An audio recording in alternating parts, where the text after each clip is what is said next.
ഒരുമിച്ച് പ്രാർത്ഥിക്കാം. നന്മ നിറഞ്ഞ മറിയമേ, നിനക്ക് സ്വസ്തി, കർത്താവ് അങ്ങയോട് കൂടെ, സ്ത്രീകളിൽ അങ്ങ് അനുഗ്രഹിക്കപ്പെട്ടവളാകുന്നു.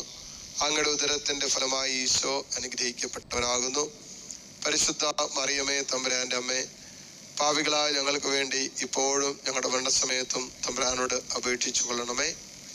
ആമേൻ, ആമേൻ. നമുക്കറിയാം, നന്മ നിറഞ്ഞ മറിയമേ എന്നുള്ള പ്രാർത്ഥനയാണ് അച്ഛൻ ചൊല്ലിയത്. ലോകത്തിന്റെ രക്ഷ ഈ പ്രാർത്ഥന കൊണ്ട് ആരംഭിച്ചു എന്ന് നമുക്കറിയാം. ലോകത്തിന്റെ രക്ഷ ആരംഭിച്ചത് ഈ പ്രാർത്ഥനയോടുകൂടിയാണ്. ദൂതൻ വന്നിട്ട് പറഞ്ഞു, നന്മ നിറഞ്ഞ മറിയമേ സ്വസ്തി. അവിടെയാണ് രക്ഷ ആരംഭിക്കുന്നത് ശരിക്കും. പിന്നെ അങ്ങോട്ട് പരിശുദ്ധ അമ്മയുടെ പ്രത്യുത്തരം, അതെല്ലാം അത് കഴിഞ്ഞ് ഉദരത്തിൽ ജന്മം, പരിശുദ്ധാത്മാവിൽ ജന്മം എടുക്കുന്നു. ഇതിന്റെയൊക്കെ ആരംഭം എന്നാ? ലോകത്തിന്റെ രക്ഷയുടെ ആരംഭം നന്മ നിറഞ്ഞ മറിയമേ കൊണ്ടാണ് ആരംഭിക്കുന്നത്. അങ്ങനെയെങ്കിൽ ഓരോ വ്യക്തിയുടെയും രക്ഷയും ഈ പ്രാർത്ഥനയുമായിട്ട് ബന്ധപ്പെട്ടതാണ്. അത്രമാത്രം ശക്തിയേറിയ പ്രാർത്ഥനയാണ് നന്മ നിറഞ്ഞ മറിയമേ എന്നുള്ള പ്രാർത്ഥന. കാരണം ഇതാണ് രക്ഷയുടെ ആരംഭം. ഇത് ജീവിതത്തിൽ നിരന്തരം ആവർത്തിക്കപ്പെടുമ്പോ തീർച്ചയായിട്ടും രക്ഷയുടെ ആരംഭത്തിലേക്ക്, രക്ഷയുമായിട്ടുള്ള ബന്ധത്തിലാണ് നമ്മളും ആ നിമിഷങ്ങളിൽ ആയിരിക്കുന്നതെന്ന് ഉറച്ചു വിശ്വസിക്കുക. സമയം കിട്ടുമ്പോഴൊക്കെ ഉള്ളുകൊണ്ട് പ്രാർത്ഥിക്കുക, നന്മ നിറഞ്ഞ മറിയമേ. ഇത് വചനമായതുകൊണ്ട് അതിന് വലിയ ശക്തിയുണ്ട്. നന്മ നിറഞ്ഞ മറിയമേ സ്വസ്തി, കർത്താവ് അങ്ങയോട് കൂടെ, സ്ത്രീകളിൽ അങ്ങ് അനുഗ്രഹിക്കപ്പെട്ടവളാകുന്നു. അങ്ങയുടെ ഉദരത്തിൻ ഫലമായി ഈശോ അനുഗ്രഹിക്കപ്പെട്ടവനാകുന്നു. പരിശുദ്ധ മറിയമേ, തമ്പുരാന്റെ അമ്മയെ, പാപികളായ ഞങ്ങൾക്ക് വേണ്ടി ഇപ്പോഴും ഞങ്ങളുടെ മരണസമയം തമ്പുരാനോട് അപേക്ഷിച്ചോളണമേ. ആമേൻ. എന്തുകൊണ്ടാണ് പരിശുദ്ധ അമ്മയെ പിശാചിന് സ്പർശിക്കാൻ പറ്റാതെ പോയത് എന്ന് ചോദിച്ചാൽ അതിലൊരു കാരണം അമ്മയുടെ എളിമയാണ്. എളിമ. അമ്മ എല്ലാ കാര്യങ്ങൾക്കും ദൈവ വചനത്തോട് പൂർണ്ണമായും എളിമപ്പെട്ടു എന്നുള്ളതുകൊണ്ടാണ്.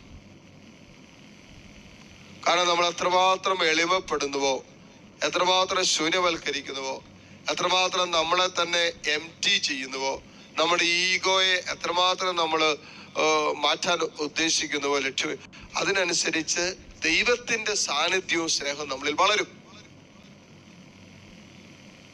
അതുകൊണ്ടാണ് വചനം പറഞ്ഞ്, ദൈവമായിരുന്നിട്ടും ദൈവത്തോടുള്ള സമാനത നിലനിർത്തേണ്ടത് തന്നെ തന്നെ കാര്യമായി പരിഗണിക്കാതെ അവൻ തന്നെ തന്നെ ശൂന്യനാക്കി ദാസന്റെ രൂപം സ്വീകരിച്ച് നമ്മൊരുവനായി, അതെ, അപ്പന ചെയ്ത് ദൈവം അവന്റെ നാമത്തെ ഉയർത്തി എല്ലാ നാമങ്ങൾക്കും ഉപരിയായ നാമം നൽകി. ഇപ്പൊ എളിമപ്പെടുമ്പോ കർത്താവ് നിന്നെ ഉയർത്തും. പ്രഭാഷകൻ 3:18, നീ എത്രമാത്രം ഉന്നതനാണോ അത്രമാത്രം എളിമപ്പെടുക, അപ്പോൾ ദൈവകൃപയ്ക്ക് നീ പാത്രനാകും.